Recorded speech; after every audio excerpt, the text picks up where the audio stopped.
channel.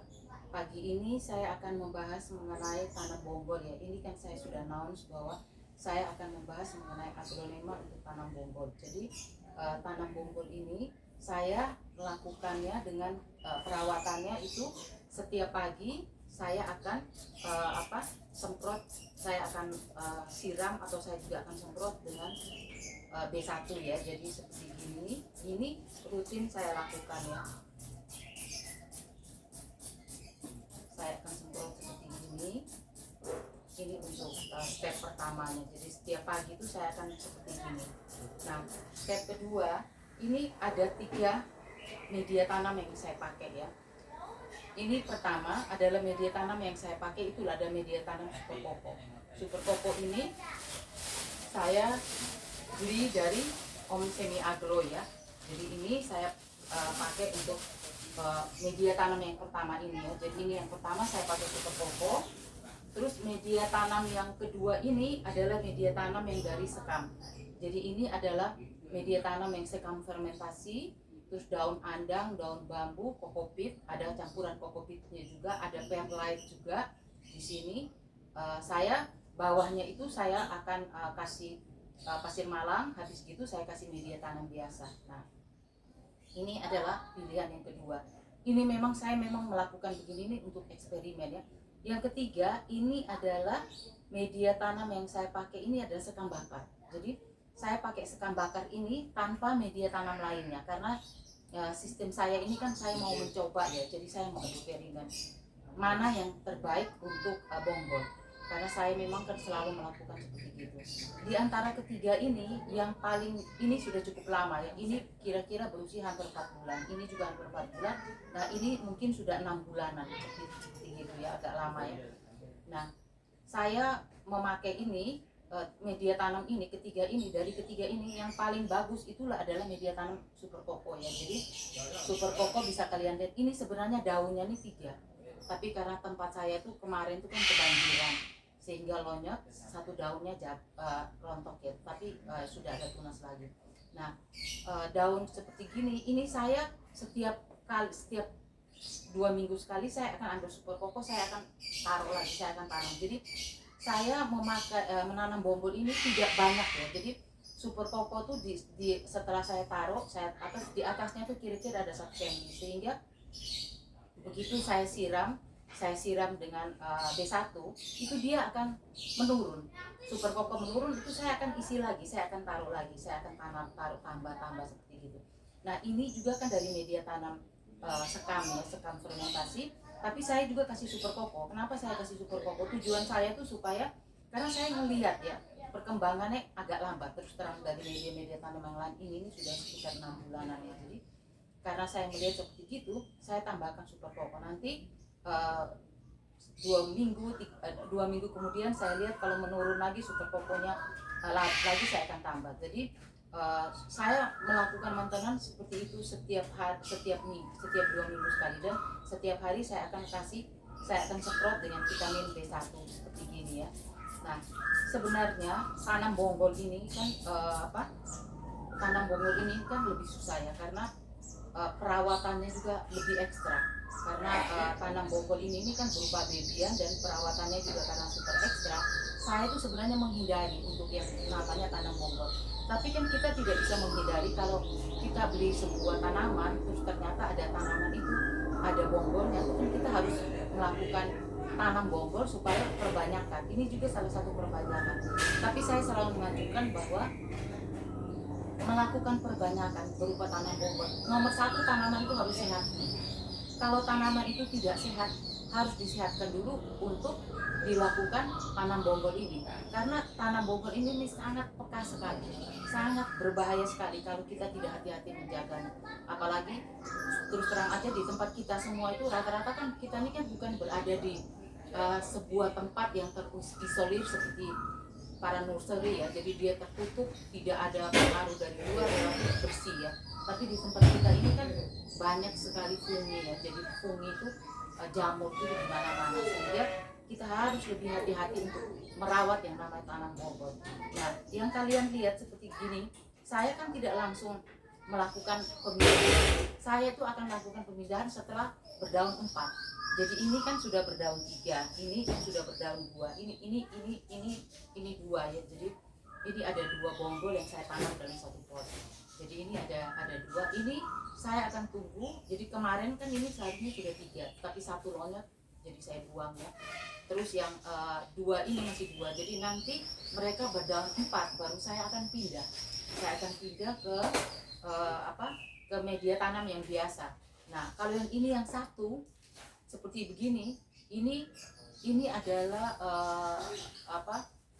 kalau yang ini kan punpa, terus yang ini kan pindelmensen, kalau yang ini kan Stardust orange ya. Jadi ini tanaman bukan tanaman yang biasa, tapi tanaman yang cukup peka, cukup hati-hati untuk kita rawat ya.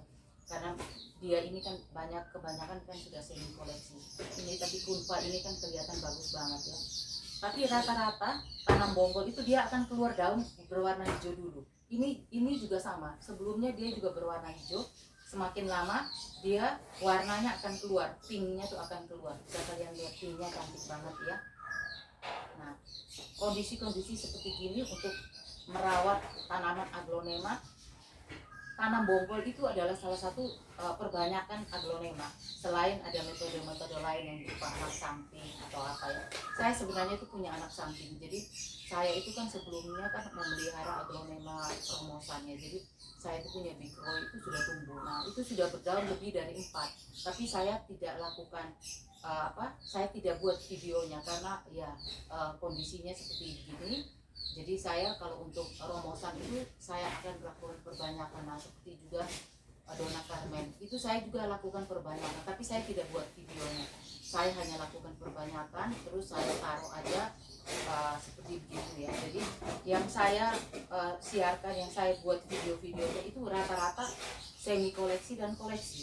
Jadi hal-hal seperti gini saya jaga juga ya. Saya jaga supaya konten ini itu benar-benar konten yang lumayan berkualitas ya. Karena semi koleksi dan koleksi itu agak sulit perawatannya dibandingkan yang romosan. Tetapi kalau kondisi jamur seperti kayak begini, di kondisi saya yang kebanjiran seperti begini dan harus dibangun macam-macam seperti gini, ini kan banyak sekali semen ya. Itu semen itu sangat sulit sekali. Jadi semoga kalian-kalian yang lain itu tidak mengalami seperti yang saya alami. Saya juga ada tanam bonggol itu aglonema susan, itu sudah keluar juga tunasnya, tapi karena belum banyak daun, belum sampai berdaun, saya tidak buat videonya. Tapi nanti kalau dia udah gede, dia udah berdaun 2 atau berapa, mungkin saya akan buat. Tapi itu dia aglonema susan itu dia lebih cepat ya karena hijau. Kalau yang merah orange ini jauh lebih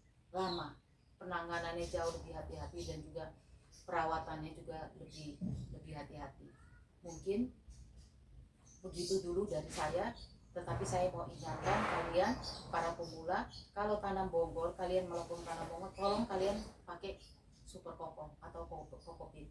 Dan saya juga tetap mereferensikan bahwa saya memakai super koko dari Om Seni Agro, yaitu kalian bisa lihat, bisa cari di sana, sehingga bonggol kalian itu semoga aja juga bisa berhasil. Dan juga tolong di bagian bawahnya itu saya bilang saya pakai pasir malang, di atasnya baru saya pakai media tanam. Jadi ini juga sama, super koko juga begitu. Saya hanya tanam bonggol itu hanya saya beri space itu hanya 1 cm aja dari atasnya bonggol. Jadi saya tutup full hanya 1 cm aja, tujuannya supaya tunasnya itu bisa cepat keluar. Kalau saya taruh saya timbun terlalu dalam, nanti dia mau mencapai ke atas itu agak susah. Jadi selalu saya bilang hanya 1 cm, tapi 1 cm konsekuensinya saya akan siram. Nanti saya akan siram seperti gini ya. Jadi kadang itu saya lakukan seperti gini. Kalau saya waktunya saya semprot, tapi 3 hari sekali gitu saya akan siram seperti gini ya. Nah, ini kan media tanam kan akhirnya kan akan turun ya, dia akan turun. Nah, seperti gini yang saya lakukan. Nah, media tanam ini dia kan akan turun. Nah, itu setiap 2 minggu sekali itu saya akan cek. Kalau sampai media tanamnya itu sudah, karena tipis sekali ya, 1 cm itu termasuk tipis ya. Itu dia sudah media tanam bonggolnya itu sudah sudah keluar media tanamnya, sudah ini sudah tidak menutupi lagi, saya akan tambah lagi. Jadi setiap 2 minggu saya akan cek, kalau kondisinya aman saya tidak tambahkan, tapi kalau kondisinya tidak aman saya akan tambahkan. Mungkin itu dulu dari saya mengenai tanam bonggol. Kondisi karena banyak jamur, jadi perhatian kita tuh, saya tuh hampir setiap hari tuh akan perhatikan. Jadi saya tahu kemarin satu daun di sini hilang, lonyot, rebah ya, jadi dia langsung jatuh. Itu bukan lonyot di daun, tapi lonyotnya di batang. Jadi begitu saya langsung ambil, saya buang. Nah, untuk bonggolan seperti gini, saya tidak pernah memakai fungisida, bakterisida. Saya hanya mengandalkan satu-satunya hanya B1, vitamin aja. Lainnya saya tidak lakukan karena ini kan dia cukup kecil ya. Saya takut kalau kasih fungisida, bakterisida tuh dia akan tidak kuat. Tetapi karena saya tiap hari saya pakai B1, saya anggap bahwa dia relatif cukup aman ya. Jadi dia juga cukup sehat. Hanya selalu saya bilang yang utama adalah tanaman itu harus sehat, baru kalian tanam bonggol. Kalau tanaman itu tidak sehat, tidak usah dilakukan apa-apa, disehatkan terlebih dahulu untuk ditanam. Begitu dulu dari saya. Terima kasih, selamat pagi, selamat beraktivitas kembali.